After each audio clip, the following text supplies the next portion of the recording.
In today's World Insight, China doubles down on Global South cooperation with deeper relations with the Caribbean island nation of Dominica. How closer ties works out, in the words of Dominica's Foreign Minister, Henderson. There's a lot of ignorance. People don't understand. People don't know China. They don't understand why it goes in China.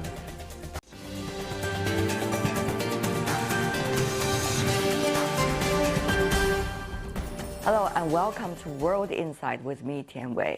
Dominica is one of China's trusted friends in the Caribbean. At the Boao Forum for Asia this year, China's State Councilor and Foreign Minister Qin Gang met with his Dominican counterpart, Dr. Henderson. The two ministers agreed to strengthen bilateral relations at all levels. The two sides are prepared to use the upcoming 20th anniversary of the establishment of diplomatic relations between China and Dominica as an opportunity to enhance bilateral exchanges, including people-to-people and cultural exchanges, and multilateral cooperation. I had an interview with Dr. Henderson on the sidelines of the Boao Forum for Asia.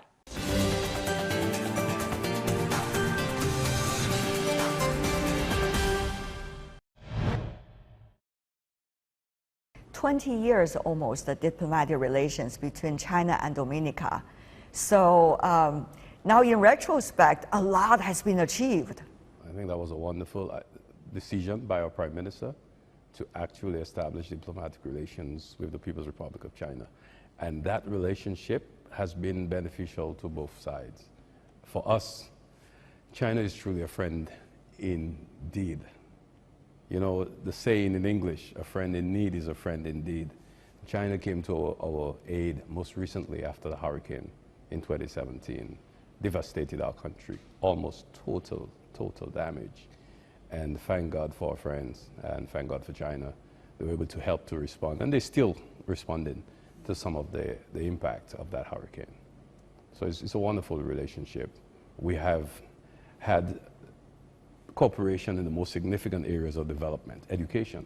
And I used to be Minister of Education. I came to China as Minister of Education because our students started attending universities in China. And I had the opportunity to come here, and it coincided with the Olympics as well. So we have had... You mean the winter or the summer? The summer. We have no business in Winter Olympics. It's always warm in Dominica. But so we had students, and so far over 100 students from Dominica have graduated from universities throughout China. That is amazing. What is it like for you to see the seeds you planted now flourish? That is for me the greatest satisfaction. And just so it happens that some of my staff graduates from China. Really? Some I helped to get here. Wow. And now the Member of Parliament for my own community, my hometown, is a graduate from China. And that gives me great joy to see. And so we've had cooperation in education, in health. China just recently handed over a new hospital, the Dominica-China Friendship Hospital, with most modern equipment. We have some equipment that our neighbors in the region, in the Caribbean, don't have. So China has been a significant help as well with personnel. We got quite a bit of support from specialists from China who've assisted us in healthcare, and they're doing a wonderful job. I have gone to them myself. I've been their patient. And so we've had cooperation in that area. In sports, before China constructed a stadium for us, we were not able to host international events, sporting events. So for us, a sense of pride. We've been able to host international cricket games. Sorry, you don't play cricket, but it's a great an exciting sport. It is a great sport. So it has given us an opportunity, which also helps us in tourism because it's a huge marketing tool. Right. You know, the whole cricketing world is looking, and we've had that facility. And again, I had the great fortune of being the Minister for Sports at the time we constructed the stadium. So I was one of the first ministers to interact with the Chinese teams, right. and when we first established relations, and it was for me a great eye-opener as well, to see the work ethic, right. You know, the discipline, the speed at which the facility was constructed, right. and the quality at the end of it all. It's been a wonderful experience. It's amazing to see that you are both witnessing the strategic cooperation and also the pragmatic cooperation. Very pragmatic. With your rich track record, by the way. Because you see, when you consider, and remember, we are a small island state. We are vulnerable to the impact of climate change. We are visited by hurricanes, storms, almost every year. Sometimes they're not as intense. But one of the things that China was able to do for us was to construct an entire, rehabilitate one of our major highways that connect the north to the south of the island, and to build it in a way that it was able to withstand the impact from one of the worst hurricanes we've ever had. Unfortunately, in a few areas, some bridges were destroyed. And thank God, a few months later, the Chinese construction company was on the ground rebuilding those bridges, and now I'm sure they can withstand even worse hurricanes, which I hope, pray to God, we don't have. But you know, that is the kind of partnership we've had, helping to build resilience in agriculture. We are now, I am excited because... Were you a Minister of Agriculture too? Okay, yes, I admit I was, actually. Oh, really? Oh my God. I was a Minister of Agriculture, and actually I visited Shanghai during the time I was Minister of Agriculture, and I visited one of a farm where a lot of science was at work, and I was always impressed. And today I'm so excited because the Chinese agricultural mission in Dominica are building a new science lab, new facility for us, where we can actually utilize science and technology for research and for ensuring that we have crops that can withstand the impact of climate change, give better yield, better quality, better taste. And it's exciting because this is a pragmatic relationship, really transforming people's lives and pulling people out of poverty. Mr. Minister, just listening to you seem to be going totally different from what some of the media reports has been describing China and China's purpose of having relationships with countries like yours, for example. Yeah, it's an interesting phenomenon, isn't it? Well, I will tell you, when we established diplomatic relations 19 years ago, and I was very close to that process back then, there were those among us at home who were scared. They thought we were going to be overtaken by the Chinese. They were all coming in and scary things were going to happen. So the truth is, there's a lot of ignorance. People don't understand. People don't know China. They don't understand why it goes in China. And the worst part is they don't understand the relationship. People felt that there was some sinister plan to have relations with China. It's a bad thing. That's what they thought. Today, if you go to Dominica, you will see that that attitude has shifted so much. So not in our country.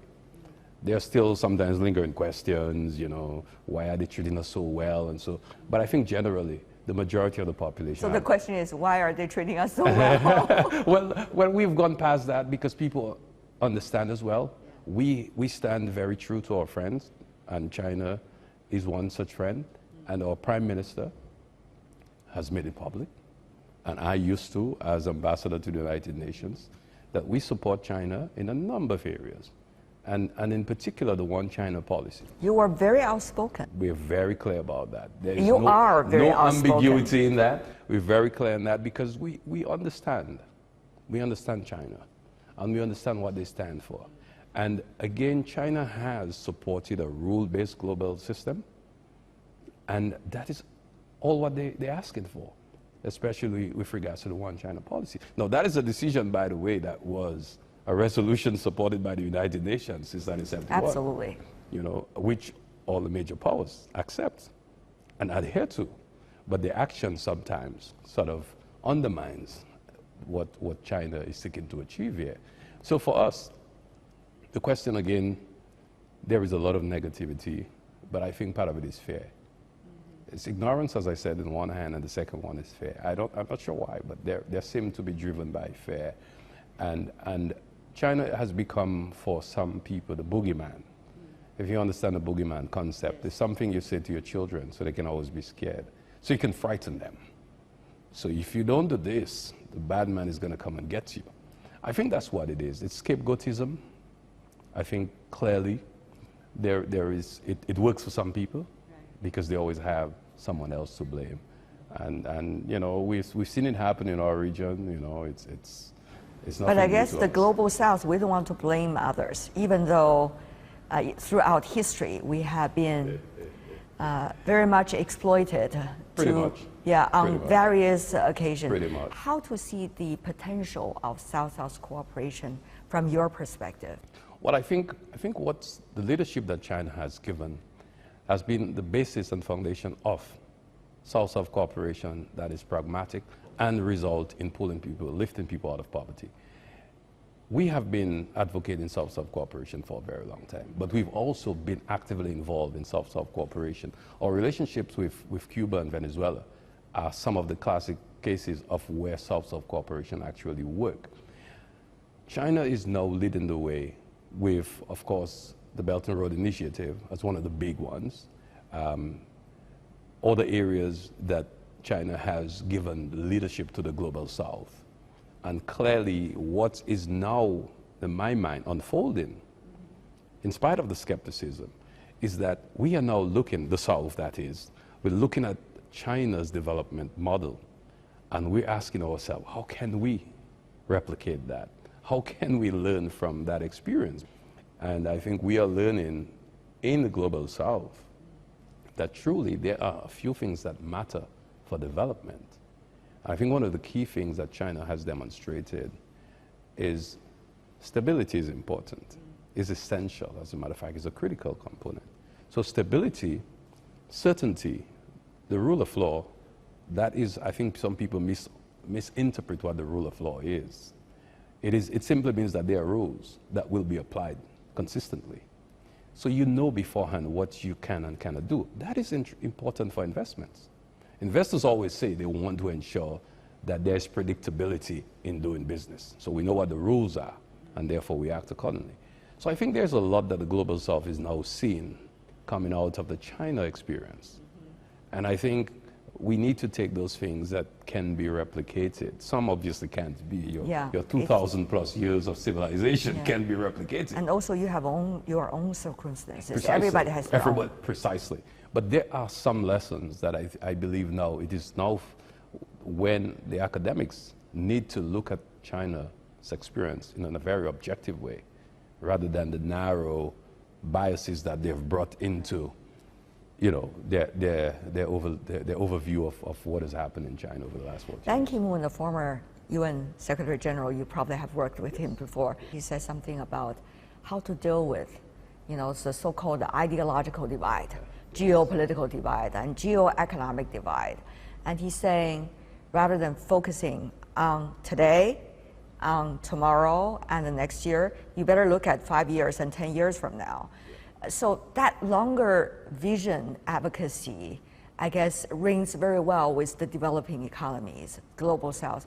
So tell me more about how you are looking at that question from your perspective, and also how your country, under these very complex layers of crisis that we are all facing today, trying to figure out your vision for the next longer term. Well, that's an interesting observation, and it is something that anyone who's been to China will comment on, because you have your 15-year plan, you have your 5-year short-term plans that you're able to implement and to keep evaluating and get better at it.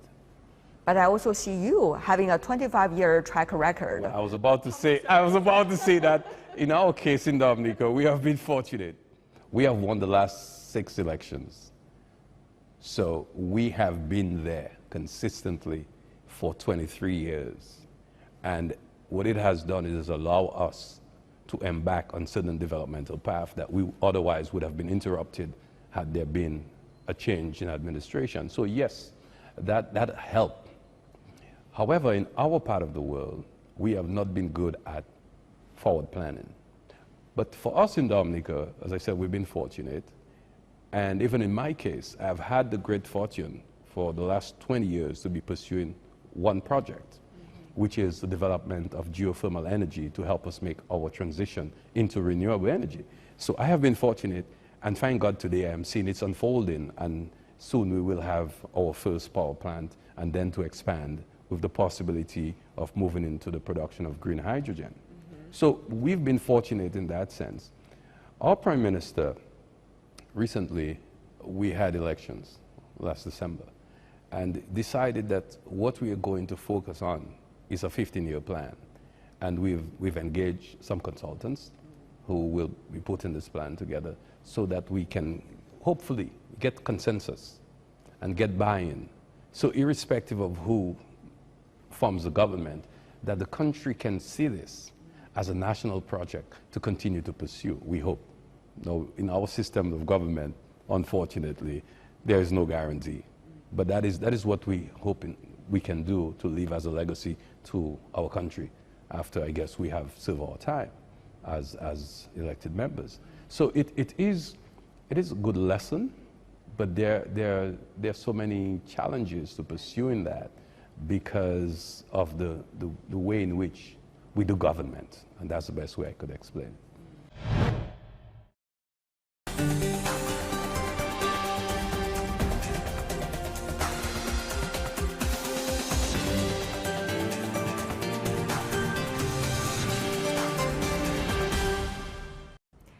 This is a very challenging time for everybody, and I see a country like yours with a relatively small population will have to try to figure out where the world is going and try to live with all of these confusions still around. Having said that, though, let me move on to another question. When you talk about the green hydrogen, it's a very enticing topic, by the way, because here in China, we talk about high quality growth, and it has a lot to do with being sustainable, inclusive. But how? That is the question.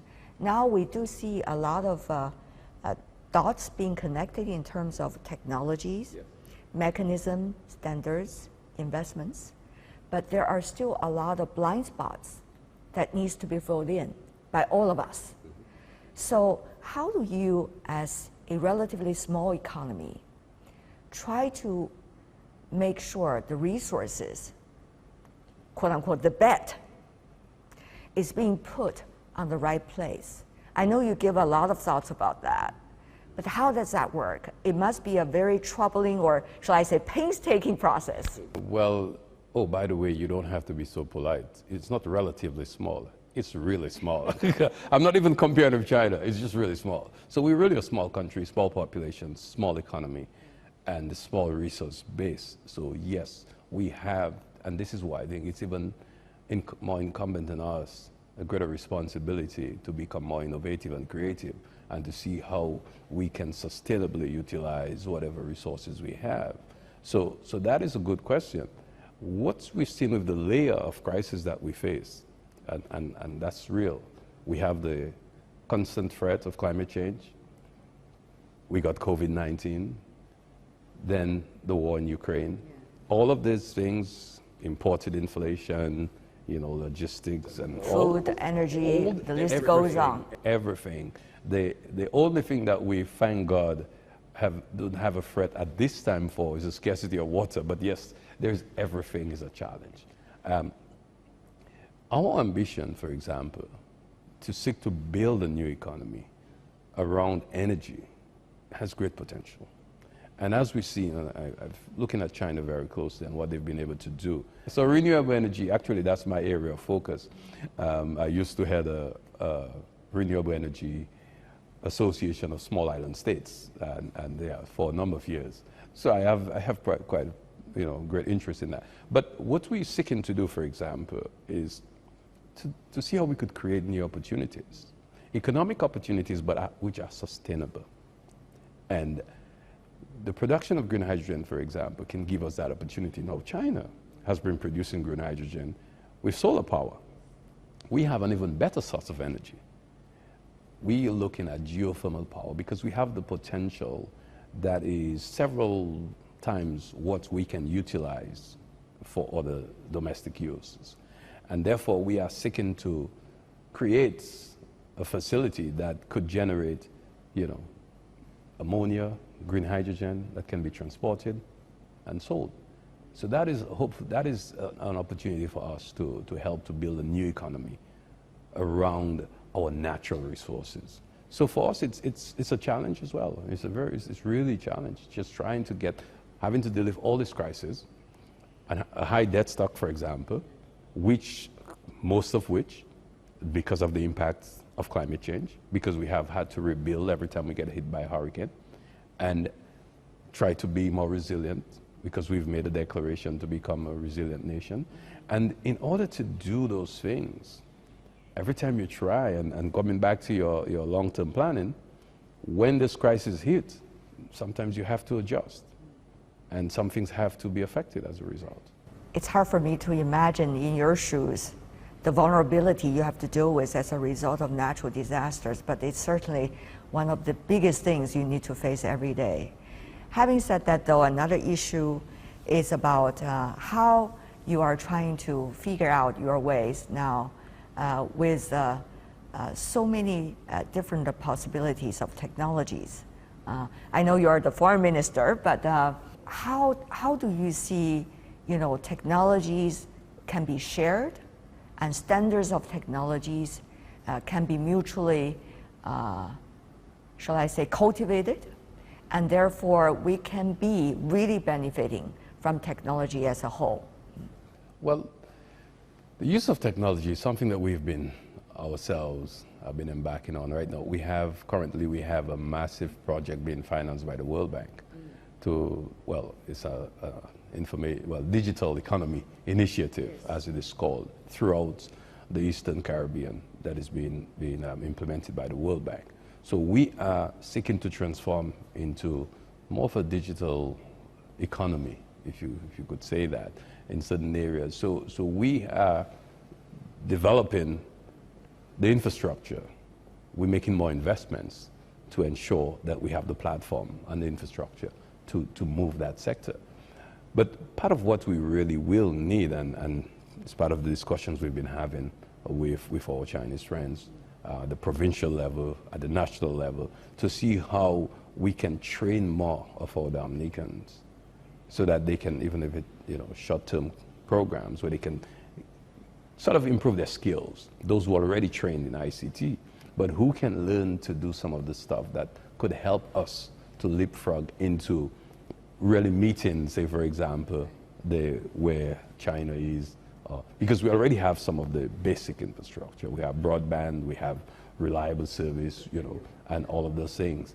We have our population, all our kids use computers, and we also have had our programs to equip them, and even the homes to seek to get connectivity at the home, and so. But we now need to move from just being consumers of technology to become producers. As they say, that's where the money's at. So so that is one of the things that we've been encouraging. We've been providing support for the development of apps, for example, for getting the young people involved and support them in whatever areas of creativity they have around using technology to enhance the things we do. We have digitalized a number of services from the government. A number of services are now online. And I think COVID also made that, more of an urgency. So we're gradually getting there, but we still have a long way to go. And I think that's why we cannot be, having the squabbles, ideological squabbles, and preventing. We don't have the time for that. We don't have the time. The world, climate change is not waiting for us. Global warming is not waiting to be cooled by who wins that argument. So we have to get away from those things that are hindering the transfer of technology. And I believe that our partnership with China is excellent, but we also need to ensure that there are no obstacles that are placed in the way of utilizing Chinese technology, for example, to do the kind of transformation that we need to do. And that is why I agree with you, the standards, there have to be standards across the board that everybody must adhere to. And it shouldn't be geopolitically designed. That's right, and it should not be determined by those forces. And I think the interesting thing about, say, for example, China and some of the countries where you get the biggest pushback is that the business community, they're not bothered with this. What they want to see is the opportunity for business to flow.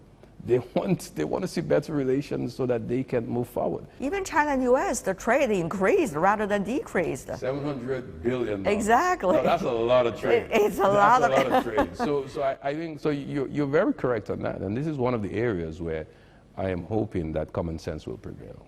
And my last question about investment. Your country is very welcoming investment from all over the world. And I see you're also trying to provide all kinds of great initiatives to welcome investors into your country. How does that work? Well, just in case many Chinese investors are listening. Trust me, they're already coming. All right. But I got it. No, but we need Chinese investors, and that's one of the areas that I emphasize a lot during the last few days that I've been here. Every time when I met the governor of Shandong province, the mayor of Jinan, we had that Shenzhen. That's the kind of conversation we had, because what we would like to see, we need to now take our relationship to a next level. And that level is to have Chinese investors in Dominica, more. There are Chinese investors. We'd like to see more. We'd like to see those who add value to some of our natural products. And because we have a regime of incentives, for investors. And they're free to repatriate their funds. They're free. They don't need local ownership. They get the tax holidays, import duties waived, and all of those things that can assist them. We facilitate trade, we facilitate investment, and we're prepared to do that. By the way, sorry, I'm also Minister for International Business. So part of my job is to encourage investments. So I really hope we can, we can encourage and maybe see more Chinese investors in Dominica, because we have a very friendly investment climate. Mr. Minister, having talked to you for half an hour already, but I have one ultimate question to ask you, because your country, together with many in the Caribbean region, ranked high in the global happiness census, right? If I remember right. Even included 2023 number, very good. How should we keep ourselves happy in a time of uncertainty, unpredictability? You know what? Once a year, you just forget everything. You take to the streets and you dance, you drink, and you have a wonderful time. That's what we call the carnival. There we go. So because I think part of it is just who we are, our culture, our tradition. We are pretty happy people, but we also celebrate. We celebrate our culture. It's so important, isn't it? Yeah, I mean, we take the time up, and I think that is part of what makes part of the Dominican experience so exciting. All right, and now I learned. Thank you so much, Well, I Mr. hope to Minister. see you there sometime. I hope to see you soon. Thank you. And that's all the time we have for today. If you'd like to know more, search World Insight or check out our YouTube channel. Follow us on Twitter and Facebook. I'm Tian Wei on behalf of the team. Thanks for being with us. Bye for now.